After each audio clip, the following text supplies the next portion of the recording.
The Killithid, mysterious Lovecraftian beings from a dimension most cannot fathom, harnessing the powers of psychic gunplay, projection, and mind control. In this video I'm going to be going through everything I can find relating to the lore of the Killithid race, their home dimension, and their potential presence in the universe of Gungeon.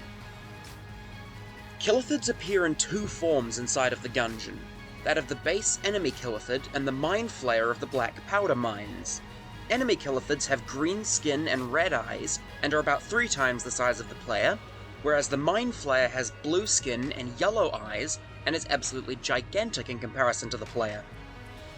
These biological differences are never explained by the game, so you could assume that the blue-skinned variants are a different race in the same species, though it might be the result of an experiment with seromorphosis, which I'll explain later.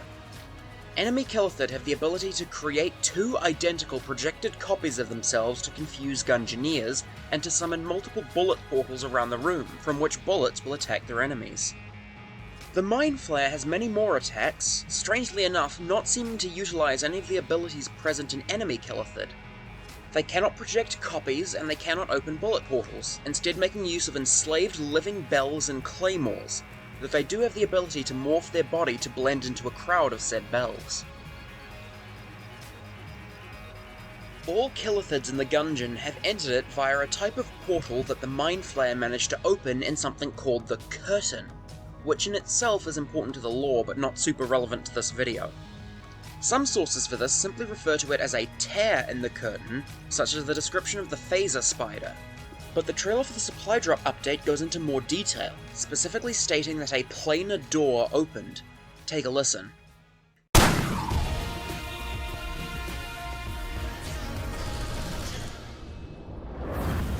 Something in the Gungeon is restless. A planar door has been opened. A new dominion begins. This may have been changed or retconned between supply drop and AG&D, but considering how little evidence we're given, it's what I'm going to go with for now. Now, in Dungeons & Dragons, the planes are all different worlds making up the multiverse. If this is the case in Gungeon, then logically a planar door would simply be a door between universes, with one of these universes being home to the Killithid.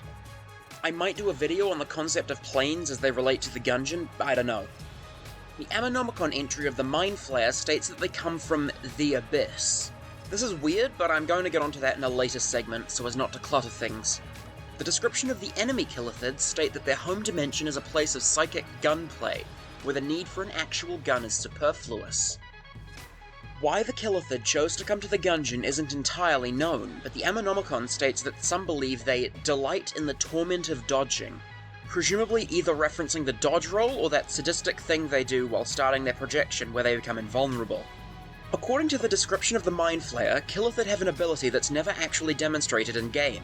Quote, Killithid have the ability to dominate the guns of others, turning them against their wielders. Only the most iron-willed gunslingers can hope to escape being enslaved by their power. Upon killing the Mind Flayer and returning to the Drunken in the Breach, he'll say the following. The planar Lord of Rings. His hostage bell serves his whims, reluctantly. You mastered his minds? A fine display of caution. Again, a reference to planes, though I'm not quite sure why he's called the planar Lord of Rings. There's an obligatory Lord of the Rings joke in there somewhere, but in reality it's probably either something to do with his largely circular attack patterns, or the fact that he has an enslaved race of bells at his whim. Phaser Spider. Phaser Spiders are stated to have come to the Gungeon through a tear in the curtain created by the Mind Flayer, meaning that they're either native to the dimension of the Killithid, or the tear in the curtain somehow affected their realm and they simply exploited it. Phaser Spiders are based off the Phase Spider enemy from Dungeons & Dragons. Phase Spiders are capable of teleporting between the Prime Material Plane and the Ethereal Plane to ambush prey. What these planes are isn't really important, only that the Prime Material Plane is what can easily be described as the normal world of humans and elves, etc., and that the Ethereal Plane is something very different and works on different physics. It's possible that Phaser Spiders retain the ability to shift between planes at will, which would explain why they're capable of teleporting. Holy Grail. According to its Ammonomicon entry, the Holy Grail is supposedly an artifact of the goddess Caliber that was lost until the Mind Flayer and the rest of the Killithid came through the tear in the curtain. The only real reason I can think of why this would be so is if the Grail was lost in the dimension of the Killithid and came back through with them. The wording of the description is vague at best, and apart from this, the item has no real connection to the Killithid. As you probably know, Killithid and Enter the Gungeon are based off the Illithid creatures in Dungeons & Dragons. Illithids themselves are heavily inspired by Cthulhu from the stories of H.P. Lovecraft, at least visually, making this a whole chain of references. Illithid have innate psychic powers, hence the ability of Killithid to turn guns against their wielders. Illithid are also known for taking lesser life forms as slaves to work for them and eventually be their food. They eat brains. That's what the race of Bells are. Slaves to the Mind Flayer to live and die by his hand. Illithid reproduce via spawning groups of worm-like larvae that are left to mature while swimming around in a pool with a giant brain. At maturity, these worms are inserted into the heads of humanoid creatures via the ear or eye holes. The worm consumes the host's brain, takes over the body, and changes it into the tentacled form of the Illithid. This process is known as ceramorphosis. While the process is usually performed on humanoids, Illithid do experiment with ceramorphosis on other life forms.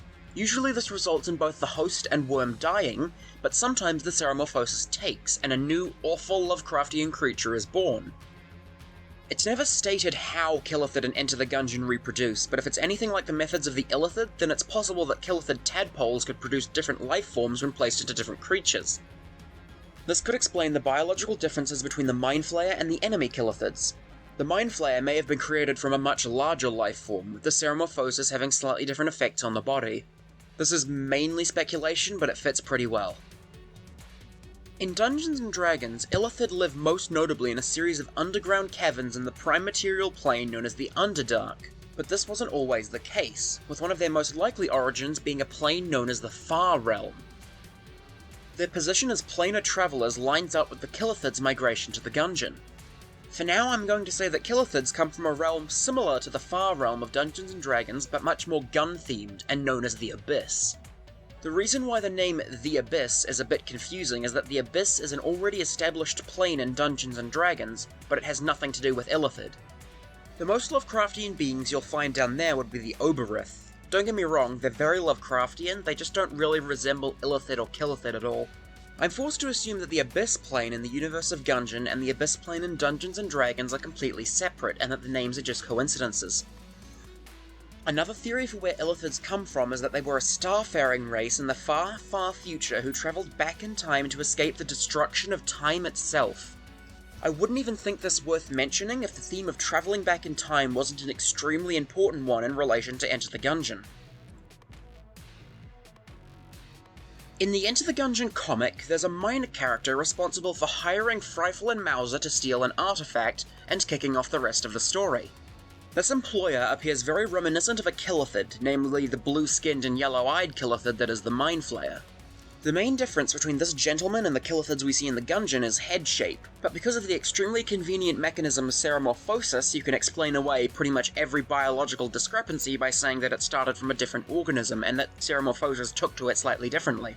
That is, if we're going under the assumption that ceramorphosis is indeed how Killithids reproduce.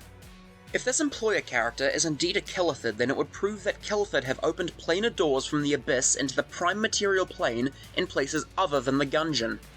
If they have, this would be disastrous for the universe, considering how all-consuming the Illithid Empire in Dungeons & Dragons was before its fall. While I've already mentioned a lot of references and trivia in the above sections, there are a couple references associated with the Killithid that I'll go over here. In Dungeons & Dragons, the Illithid are also known by the name Mind Flayers, due to their psychic powers. This is where the name of the Mind Flayer comes from. The Mind Flayer's use of bells is in reference to the Mind Flayer enemy in the game Demon Souls, which carries its own little bell. The boss intro tagline of "A Sinister Bell Rings" is in reference to the item known as the Sinister Resonant Bell from Bloodborne, that allows players to invade each other's worlds. Oddly fitting considering the Killithid's background. I wrote this part of the video after making the majority of it to address some problems that I've identified. These problems don't break the video, and they're not objective mistakes, but it would feel wrong for me not to disclose the doubts I have with some parts of it. If you felt like me saying "but ceramorphosis" to try and excuse biological differences between Killithid was too convenient, then you're not the only one. It's a perfectly reasonable explanation given what I've covered, but for some reason it just feels too easy. Maybe it's just me, but having a trump card of an excuse like ceramorphosis, even if it's just to excuse minor biological differences, feels cheap. The name of the Abyss creates a problem in the lore, at least by my standards. If I'm claiming that there's a plane called the Abyss, I feel like I should have an explanation for the abyssal tentacle and the interdimensional horror, which is described as abyssal fiend by its Ammonomicon quote, but I don't. I honestly don't think that the abyssal tentacle and the interdimensional horror have anything to do with the Killithid's home dimension. It's probably an oversight by the developers, considering how casually the name of the Abyss was just thrown out in the Mind Flayer's description. If I had to guess, the abyssal tentacle is referencing some other abyss, and the interdimensional horror's Ammonomicon quote is referencing bullet hell, though the quote infernal fiend would make more sense. They probably went with abyssal fiend because it sounds better. The description of enemy Killithid uses weird present tense when referring to their home dimension, stating that the Killithid exist in a dimension of psychic gunplay, rather than existed or came from.